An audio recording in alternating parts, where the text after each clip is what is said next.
Chers et frères dans le Christ, paix, joie, grâce, amour à chacun, à chacune de vous, au nom de notre Seigneur Jésus-Christ, en ce lundi de la première semaine du temps de Carême. L'évangile du dimanche hier nous présentait, ou plutôt ira à la conclusion de la semaine, ou plutôt des jours passés, invitant au jeûne. Nous commençons cette semaine des lectures qui nous font comprendre que le jeûne, comme je disais il y a quelques jours, dans sa vérité, doit se traduire en acte concret, en acte de charité, qui est le deuxième aspect, le deuxième pilier du carême. La charité. La charité envers nos frères. Et pourquoi cela? Parce que Jésus nous fait comprendre dans l'évangile d'aujourd'hui, Matthieu chapitre 25, évangile très fameux de la fin des temps, de ce qui arrivera quand le Fils de l'homme viendra. Il divisera les uns des autres, comme le pasteur divise les brebis les boucs des chèvres, les brebis des chèvres, disons comme ça, les brebis des boucs, les brebis des chèvres, il divisera. Et il le dira, il le fera en vertu de quoi? Il le fera en vertu de fait qu'on aura manifesté la charité ou non à l'un ou l'autre de nos frères ou de nos sœurs, au plus petit. Ce plus petit à qui vous ferez cela, c'est à moi que vous ferez cela. Qui de nous, en regardant son frère, son voisin en face, le passant qui est là, les personnes même qui t'insultent, que nous rencontrons en route, dans un taxi, qui te moquent de toi, le potentiel qui te regarde, la potentielle personne qui te regarde mal comme si elle voulait voulait te tuer, est capable de penser et de voir derrière ces personnes, le visage de ces personnes, la présence de Dieu. C'est difficile. C'est presque impossible que quand nous regardions l'autre en face, qu'est-ce que nous voyons souvent? Oui, il arrive que la personne que nous regardons en face, nous arrivions à la voir comme, comment dire, on arrive à voir la beauté en elle, ses qualités, si on peut dire, les belles choses. Mais souvent aussi, on ne regarde que son mauvais caractère, les erreurs, tout ce que l'autre fait de mal quand nous regardons l'autre en face. Difficilement on pense derrière cette personne, derrière le visage de cette personne, qu'on le veuille ou pas, il y a la présence de Dieu.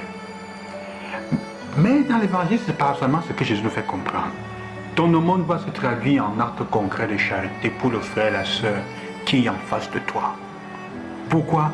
Parce qu'en elle ou en lui, je suis présent que tu le veuilles ou pas.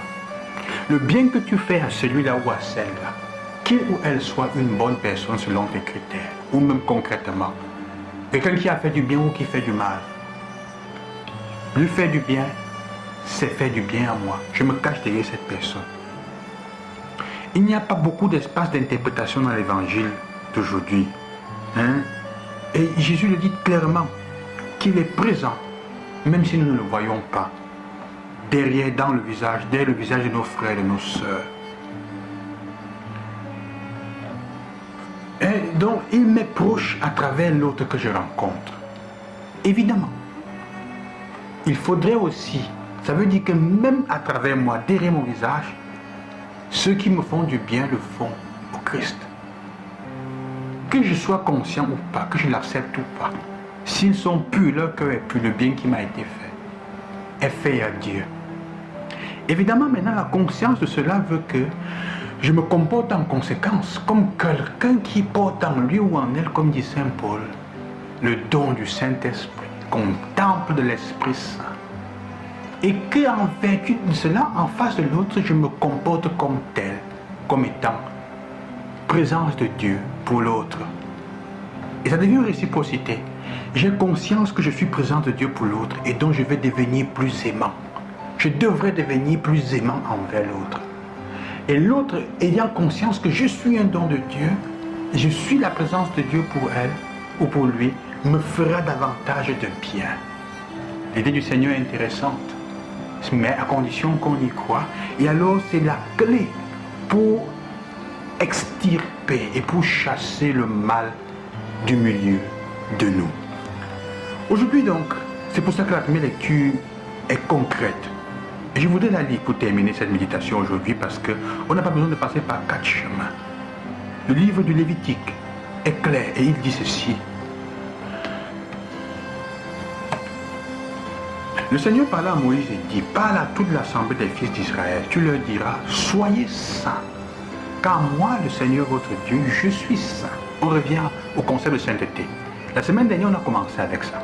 Cette fois, il dit, quels sont les critères? Qu'est-ce que ça veut dire être saint? Le Lévitique dit, vous ne volerez pas, vous ne mentirez pas, vous ne tromperez aucun de vos compatriotes. Vous ne ferez pas de faux serments par mon nom. Tu profanerais le nom de Dieu, je suis le Seigneur. Tu n'exploiteras pas ton prochain, tu ne le dépouilleras pas. Écoute bien. Tu ne retiendras pas jusqu'au matin la paye du salarié. Tu ne maudiras pas un sourd. Oh, quelle mesquinerie maudit un sourd. Tu ne mettras pas d'obstacle devant un aveugle. Ah, vraiment. Tu craindras ton Dieu, je suis le Seigneur. Tu ne mettras pas en difficulté celui qui ne peut pas se défendre et s'en sortir. Quand vous siégerez au tribunal, vous ne commettrez pas d'injustice. Tu n'avantageras pas le faible. Tu n'avantageras pas le faible, même pas le faible. Tu ne favoriseras pas le puissant.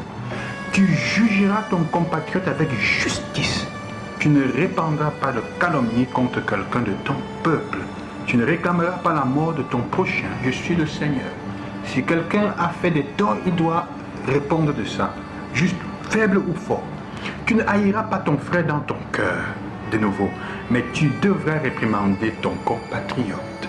Et tu ne toléreras pas la faute qui est en lui. Tu ne te vengeras pas. Tu ne garderas pas de rancune contre tes fils de ton peuple. Tu aimeras ton prochain comme toi-même.